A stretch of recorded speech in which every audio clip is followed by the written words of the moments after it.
Nasi lemak burung hantu adalah di bawah syarikat Izam Resources.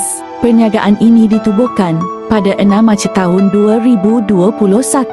Pemilik syarikat ini ialah Encik Lorenzo Agustin Gonzalez Diaz, seorang lelaki berbangsa Nasrani berasal dari Kuala Lumpur. Bermula dengan pendaftaran individu, restoran di bawah syarikat ini mempunyai sebanyak 7 cawangan di sekitar Lembah Kelang. Pada tahun 2025, syarikat ini telah menubuhkan syarikat sendirian berhad dengan nama Izam Resources Malaysia Sendirian Berhad, iaitu pada 14 Januari tahun 2025.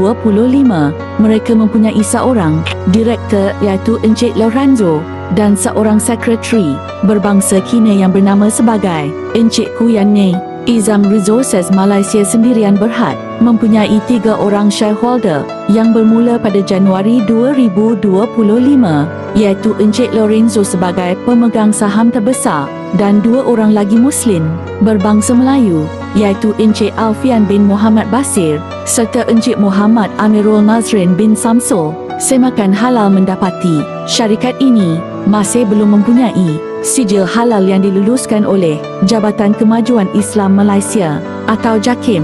Semoga informasi ini bermanfaat buat semua. Pilihan di tangan anda. Tanya hati, tanya selera, tanya iman ketimbang